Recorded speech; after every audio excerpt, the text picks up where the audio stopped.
ইমামে মুসলিম বলছেন আর একটা লাস্ট কথা আমি তোমাকে রাখতে চাই, শোনো, আমার শহীদের পরে আমার লাশটাকে তোমরা গোসল দিয়ে কাফনায়ে আমাকে কবর দিয়ে দিও। জোরে বলুন সুবহানাল্লাহ। আবার ইমাম মুসলিম বললেন আমার শহীদের পরে আমার দেহটাকে তোমরা দাফন করে দিও। বলল তোরা সব বললে রে ও মুসলিম, তোমার একটা কথা মানতে আমি পারবো না। ইবনে জিয়াদ হারামি কুত্তা শয়তান বলছে তোমার সব মানবো রে, তবে একটা কথা মানতে পারবো না, ওটা হলো তোমাকে আমরা কেউ মাটি দিতে পারবো না। জোরে বলে সুবহানাল্লাহ। হায় হায় হায়, আজকে মুসলিমের নাজেহাল অবস্থা। তবে মুসলিম একাই নয়, মুসলিমের সাথে হাজার হাজার রহমতের ফেরেশতা বসে আছে। সুবহানাল্লাহ। এবার বাবা ইবনে জিয়াদ আপনার কিনা মাথার চুলের মোটে কানাকে গফ করে ধরে ফেললো। গফ করে ধরে ফেলার পরে ইমামে মুসলিম চোখ দিয়া পানি গড়তে আরম্ভ করলো। গাল বেয়ে দাড়ি মুবারক ভেজে সিনায় পড়তে লাগলো। আল্লাহ কোন দেশে এসে পৌঁছলাম গো মাওলা। এবার বাবা ইমামে মুসলিমকে বলল মুসলিম রে বল বল আমাদের হাতে বায়াত হবে কিনা বল। বলল আমরা কারো হাতে বায়াত হব না। কেমনে? আমরা হলাম সবাইকে বায়াতে করানে বলা। একবার জোরে বলেন, আর একবার জোরে বলেন, আমরা হলাম সবাইকে বায়াত করানে বলা। এই তবে শুনে রে, আমি তোদেরকে একটা কথা বলি, যদি তোরা আজকে আমাকে মাফ করে দিস রে, আমাকে সোনার মদিনাতে যেতে দিস, আমি কাল কিয়ামতের কঠিন দিনে আমি নবীর কাছে বলবো ইয়া রাসূলুল্লাহ ইয়া হাবিবাল্লাহ, হুজুর নবী গো এরা সবাই ভালো ছিল, এদেরকে ক্ষমা করে দেন আর এদেরকে জান্নাতে দাখিল করে দেন। এই কথা বলবো। ইবনে জিয়াদ হারামি বদমাশ বলল মুসলিমরা তোমাকে ওয়াজ করার জন্য ডাকি না, তোমাকে আমি বক্তব্য দেওয়ার জন্য ডাকি নাই। এবার বাবা কথা না বাড়িয়ে বাচ্চা ছেলেরা দৌড়ে দৌড়ে বাবা একটা বাড়িতে আশ্রয় নিল। ওটা হলো গাজী সাহেবের বাড়ি। ওই গাজী সাহেবের নাম হলো গাজী সারহা। কোথায় আশ্রয় নিল? সে বাচ্চা দুটো ছেলে মুসলিমের দৌড়াতে দৌড়াতে গিয়ে গাজী সাহেবের বাড়িতে তারা আশ্রয় নিল। জোরে বলুন সুবহানাল্লাহ। আর বাবা এদিকে আশ্রয় নিয়েছে। আর সুবহানাল্লাহ, গাজী সাহেব কিন্তু আমার নবীকে বড় প্যার করতেন। জোরে বলুন সুবহানাল্লাহ। আর বলছেন চাচা আমাদের বাড়ি হলো সোনার মদিনা, আমরা হলাম নবীর ঘরানা, আমরা জীবনে মিথ্যা কথা বলতে পারি না। চাচা গো একটু আমাদেরকে জায়গা করে দেন। আহারে এই বাচ্চা দুটো ছেলে, সুবহানাল্লাহ, ময়া লাগলো বাবা, দয়া হলো। আর গোসল করিয়ে দিলেন, আর চোখে সুরমা লাগিয়ে দিলেন, আর সুন্দর লেবাস আতর খুশবু লাগিয়ে দিলেন, আর নিজের হাতে মায়ের মতো তাদেরকে খাইয়ে দিলেন। জোরে বলুন। আর বাবা ক্লান্ত শরীর তাদের, বাবা আপনার বড় ক্লান্ত হয়ে আছে, আর ঘরের ভিতরে তাদেরকে ঘুমাতে বললেন। জোরে বলুন সুবহানাল্লাহ। ক্লান্ত শরীর, ঘুম চলে এসেছে। আর বাবা সুবহানাল্লাহ, এবার এদিকে দিন 12টায় সুবহানাল্লাহ শুক্রবারের দিনে আমার ইমামে মুসলিমকে জাল্লাদ বশির, এই বশিরকে বাবা হুকুম করে আপনার জনমের মতো বিদায় করে দিল। সকলে বলুন ইন্না লিল্লাহি ওয়া ইন্না ইলাইহি রাজিউন। বাবারে এই দুটো বাচ্চা ছেলে মোহাম্মদ আর ইব্রাহিম ঘুমিয়ে আছে বাবা। তবে বাচ্চা ছোট্ট ছেলেটা মোহাম্মদ বলছে আব্বা আব্বা। ঘুমের ঘরে বাবা দুইবার চিৎকার করলেন। চিৎকার করার পরে এবার বড় ভাই জেগে গেছে। আরে তুই কাঁদছি কেন? এত আরামের বিছানা, এত সুন্দর ঘর, এত নিরাপত্তা জায়গা তোকে এই কুফাতে কেউ দিবে না। তবে ছোট ভাই বলছে ভাই রে আমার কলিজা কেন দাও দাও করে আগুন জ্বলছে, আমি বুঝতে পারছি না ভাই। তবে একবার বাইরে বেরিয়ে আসি, দেখি সুবহানাল্লাহ এদিকে বাবা গাজী সারহা আপনার পুরো আপনার কুফা ঘুরতে ঘুরতে দেখলেন একটা সাইন বোর্ডে লেখা আছে যে ইমামে মুসলিমকে আজকে শহীদ করে দেওয়া হয়েছে।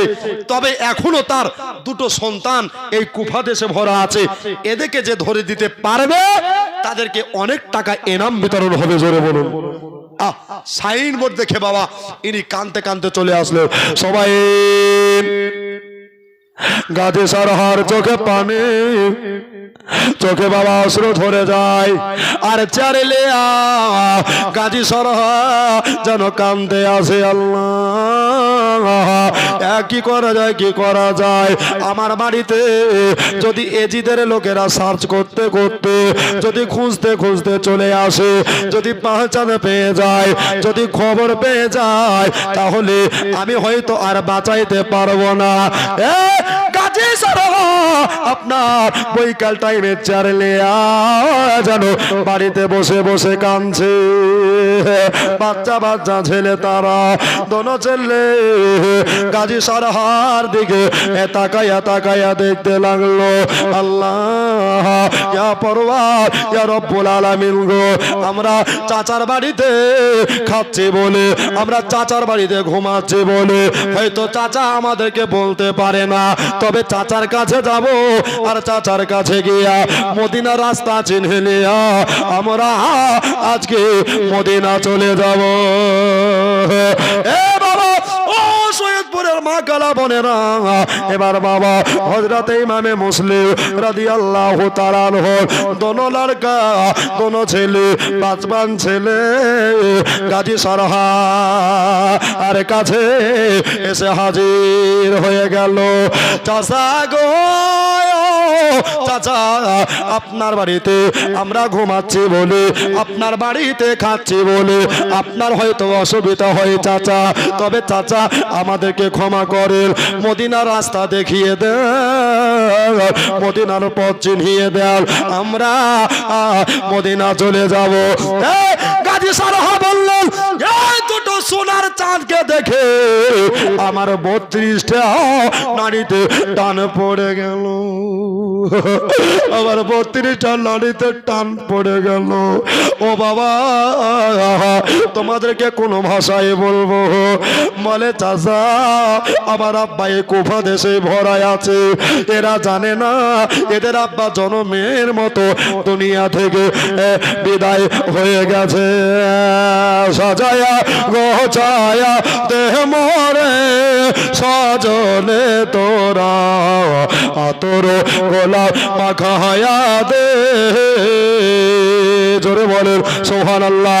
সাজায়া গোছায়া দেহ মরে ও সজনে তোরা, আতর গোলাপ ছিটায়া দে। বাবা, এরা জানে না যে এদের আব্বা দুনিয়া থেকে বিদায় হয়ে গেছে। এবার বাবা গাজী সরহা বলছে, বাবা তোমরা শোনো, তোমাদের আব্বা তোমাদেরকে আর কোনোদিন মদিনায় নিয়ে যাবে না। একবার জোরে বলে দেন সুবহানাল্লাহ। আল্লাহ, আমি কোন ভাষায় বলবো গো মাওলা যে এদের আব্বাকে ওই এজিদের লোকেরা, ওই ইবনে জিয়াদের লোকেরা 4 লাখ বছরকে হুকুম করে দিয়া তারা জনমের মতো কতল করে দিয়েছে। এটা আমি কেমন করে বলবো আল্লাহ? তবে না বললে হবে না। বাচ্চা বাচ্চা ছেলে আপনার গাজী সরহা বলছে, বাবা শোনো, তোমাদের আব্বা আর তোমাদের মদিনা নিয়ে যেতে পারবে না, তবে এইখানে তোমাদের থাকা ঠিক হবে না। একবার জোরে বলে দেন না সুবহানাল্লাহ। বন্ধুরা, এখানে এই বাচ্চা দুটো নিরাপত্তা হবে না, তবে আপনার গাজী সরহার ছেলে যার নাম হলো বাবা আসাদ, কি নাম বললাম? আসাদ। এ আসাদকে ডাকলেন, আসাদ রে, ও আমার বাবু, যা যা এদেরকে বাবুর এলাকায় এনে ছেড়ে দিয়ে আয়। চারে এই বাচ্চা দুটো ছেলেকে আজকে আমি শুনলাম মদিনা আগামী লোক যাবে, মদিনা সফরে তারা যাবে, যা এদেরকে বাচ্চা বাচ্চা ছেলে এদেরকে সাথ ধরিয়ে দিয়ে চলে আয় রে। এই কথা আপনার গাজী সাহেব তার ছেলেকে দায়িত্ব দিল, তবে নিজের কানে একটা কথা বলেলে নিজের মাইন্ডে একটা কথা গেঁথেলে বলে বাবা কি কথা গাঁদবো বলল এই কথা কানা আপনার হেডিং করে নিবি বাবা খবরদার নিয়ে যখন যাবি খবরদার এজিদের চেলা যেন চিনতে না পারে জোরে বলে সুবহানাল্লাহ তবে কাজী সাহেব বলল আহারে আমার বাড়িতে নবীর ঘরানা নবীর আওলাদের রাসূল আমার বাড়িতে উপস্থিত ছিল মনে হচ্ছে আমার বাড়িটা মুস্কে আম্বারের খুশবু ছড়াচ্ছিল জোরে বলেন সুবহানাল্লাহ এই আমার বাড়িতে ছিল বাচ্চা দুটো ছেলে আমার আধার ঘর নূরের তাজাল্লায় রোশন হয়েছিল তবে তোমরা দাঁড়াও বাবা আমি তোমাদের একটা কাজ করি রে বাবা গাজী সারহা নিজের পকেটে হাত ভরলেন আর বাবা একটা 1 টাকা করে 2 টাকা পেলেন ওনার হাতে 1 টাকা আর বাবা বড় ছেলের হাতে 1 টাকা দিয়ে বললেন বাবা তোমরা মদিনা যেতে যেতে রাস্তায় যদি ভোক লাগে রাস্তায় যদি ক্ষুধা লাগে রাস্তায় যদি পিপাসা লাগে বাবা তাহলে এই টাকা দিয়া তোমরা কোনো কিছু খাবার খেয়ে ফেলবা গাজী সারহা ইনি বললেন ও বাবা আমরা তোমার সেবা করেছি বাবা আমাকে ক্ষমা করিও যদি কোনো ভুল ভ্রান্তি হয়ে যায় ইমাম মুসলিমের দলাল বললেন চাচা চিন্তা করবেন না কাল কিয়ামতে কঠিন দিনে আপনাকে না হলে আমরা দোনো ছেলে জান্নাতে যাব না এই কথা বলে এবার তারা গাজী সারহা সালাম কালাম করে এবার তারা আসাদের সঙ্গে চলে যাচ্ছে যাবে মনে আছে বাসনা চলকে যাবি সোনার মদিনা জোরে বলেন না সুবহানাল্লাহ আর একটু জোরে বলেন তো ইয়া রাসূলুল্লাহ সুবহানাল্লাহ যাদের দিলে আছে বাসনা চলকে যাবি সোনার মদিনা যাদের মনে আছে বাসনা চলকে যাবি সোনার মদিনা মদিনার মাঠে এলে চোখে দিতাম সুরমা বলে গো মদিনার মাঠে এলে চোখে দিতাম সুরমা বলে গো যেত চোখের পর্দা খুলে জোরে সুবহানাল্লাহ যেত চোখের পর্দা খুলে দেখতাম আমরা মদিনা চলকে যাবি সোনার মদিনা যাবে মনে আছে বাসনা চলকে যাবি সোনার মদিনা যাদের মনে আছে বাসনা চলকে যাবি সোনার মদিনা তো বাবা ইমাম মুসলিমের দোনো লালকে বাবা আসাদ নিয়ে চলে যাচ্ছেন আর ওই কিছু দূরে বাবা বাবুল ইরাক আইনের মোড়ে পৌঁছে গেলেন জোরে বলুন মোড়ে পৌঁছে গেলেন আর আসাদ বলছেন বাবু এবার তাহলে তোমরা চলে যাও তো ছোট ছেলেরা বলছে যে ভাইয়া রে যখন মেহমানের মেজবানি করছো তো ভালো করেই করো না জোরে বলুন আমরা তো কিছু চিনি না তবে আমাদেরকে রাস্তাটা দেখিয়ে দাও বলছে হ্যাঁ গো এখানে যে মদিনার একটা লোক যাবে মদিনার দিকে তা ওই লোকটা চলে গেছে না যাবে তা বলছে কেন বলছে এই দুটো বাচ্চা ছেড়ে যেত বলছে আগেই আশা লাগতো ওই যে দূরে টিম টিম করে আলো দেখা যাচ্ছে ওই রাস্তা ধরে তারা মদিনাগামী হয়ে গেছে জোরে বলুন সুবহানাল্লাহ তো বাবা বাবুল ইরাক আইনে ওই বাচ্চা দুটো ছেলেকে আপনার ছেড়ে দেওয়া হলো সন্ধ্যাবেলাতে কোন টাইমে সন্ধ্যাবেলাতে সূর্য ডুবে গেছে আধার নেমে আসছে বাচ্চা বাচ্চা দুটো ছেলে বলছেন আসাদ ভাই তুমি একটু বলো তো যে মদিনা রাস্তা কোন দিকে তো বাচ্চা ছেলেদেরকে দেখিয়ে দিয়েছে ওরা মুখটাকে এদিকে না ঘুরিয়ে আবার তারা কুফার দিকে ঘুরিয়েছে জোরে বলুন সুবহানাল্লাহ সারা রাত তারা দৌড়ায় দৌড়ায় দৌড়ায় এবার বাবা সারা রাত দৌড়িয়ে মানুষ 1 ঘন্টা 2 ঘন্টা দৌড়াবে তারপরে ক্লান্ত হবে না এলে যাবে বাবা তাদের জানে হাসপাস করবে তবে বাবা বাচ্চা ছেলে তারা জানের ভয়ে দৌড়াচ্ছে যে আমরা মদিনাতে যাব আর আমার চাচা হোসেনকে নিষেধ করে দেব। চাচা গো, এ দেশের মানুষ ভালো না, এ দেশের লোক খুব একটা সুবিধার নয়। এই কথা আমরা গিয়া চাচাকে বলবো। মনে বড় আশা লিয়া, মনে বড় বাসনা লিয়া আমার বাবা ইমামে মুসলিমের দোনলাল সারা রাত তারা দৌড়ায়, সারা রাত দৌড়িয়ে যায়। এবার বাবা মসজিদে থেকে ফজরে তহিদের আজান শোনা যাচ্ছে। একবার জোরে বলে দেন সুবহানাল্লাহ। বাচ্চা বাচ্চা ছেলে, আমরা মানুষ সারাদিন আরাম কাজ করে রাত্রিবেলায় বিছানে আরাম করে বাবা, কিন্তু আজ তাকিয়ে দেখুন, আজকে তারিখ করে দেখুন, আজকে ইতিহাসের পাতা উঠিয়ে দেখুন যে ইমাম মুসলিমের বাচ্চা ছেলেরা সারা রাত তারা দৌড়ায়। এবার বাবা কি করা যায়? মসজিদের আজান শোনা গেল। বাচ্চা ছেলে বড় ভাই বলছে, ভাই আরে আর একটু পরে নবীজি সবুজে গুম্বাদে খাজরা দেখতে পাবো। জোরে বলে সুবহানাল্লাহ। এরা মনে করছে যে আমরা মদিনা চলে আসব, আর একটু পরে ঝালা ফালা হয়ে যাবে, আপনার উজালা ভাব হয়ে যাবে, সকালবেলা হয়ে যাবে, ফার্স্ট মর্নিং এ আপনার আমরা পৌঁছে যাব মদিনার জান্নাতের বাগানে। এটাই তাদের আশা বাবা গো।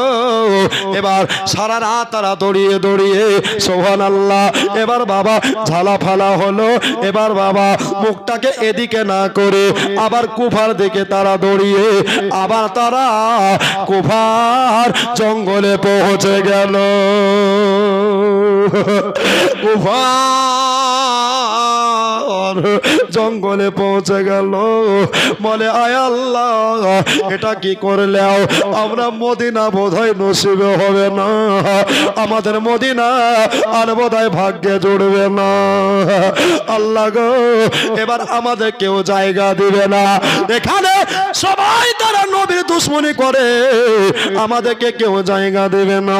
আল্লাহ গো, এবার কি করা যায়? এবার বাবা ওই পাহাড়ের চূড়া, ওই পাহাড়ের দিকে বড় ছেলেটা চোখ চলে গেছে।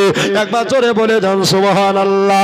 হাজী সাহেব আছে, জিজ্ঞাসা করে দেখবেন বাবা মরুভূমির বালি গরমের সময় তেতে গেছে, পা দেওয়া যাচ্ছে না। আর ওই বাচ্চা ছেলে দুটা সারাদিন তারা পাহাড়ের গুহায় থাকবে।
মোহাম্মদ হরদম জহবা সেনে গালো পাক নামে, মোহাম্মদ হরদম জহবা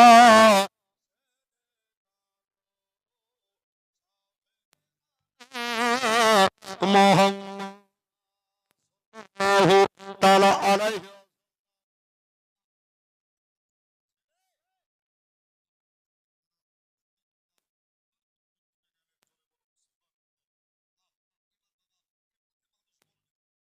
বাইরে করো ছেলে সারাদিন তারা বাড়িয়ে দেখছে সন্ধ্যা হয়েছে কিনা।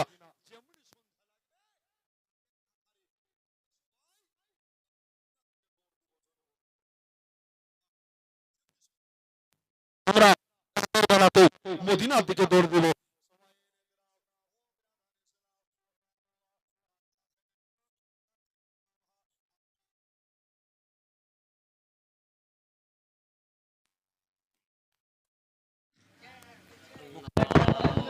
সুবহানাল্লাহ।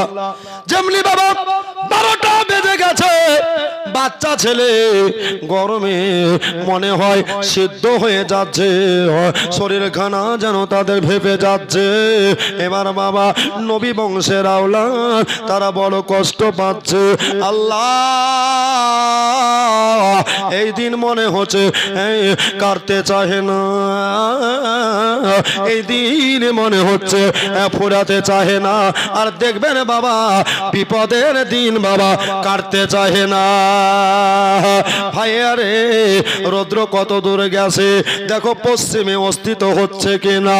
বলে ভাইয়া রে না না না, পশ্চিমে আপনার যায়নি, তবে মাঝখানে চলে এসেছে। প্রায়ের দিন দুপুর 12টা হয়ে গেছে। একবার জোরে বলে দেন সুবহানাল্লাহ। বন্ধুরে আমার দাদারা দিদিরা রে, এখন অবস্থায় ইমামে মুসলিম